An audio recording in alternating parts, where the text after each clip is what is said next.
వేణు అనే బాలుడు స్కూల్లో చదువులో బాగా ఉంటాడు. ఒకరోజు స్కూల్లో ఒక ప్రాజెక్ట్ ఇచ్చారు. వేణు ఎంతో శ్రమపడి చేశాడు, కానీ కొన్ని చిన్న స్పెల్లింగ్ తప్పులు వచ్చాయి. టీచర్ చూసి అన్నారు, నీ కృషి బాగుంది వేణు, కానీ కొన్ని తప్పులు ఉన్నాయి, తర్వాత జాగ్రత్తగా చూసుకో అని.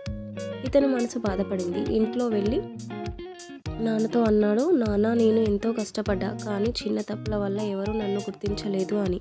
అప్పుడు నాన్న తలుపు దగ్గర ఉన్న అద్దాన్ని చూపించాడు.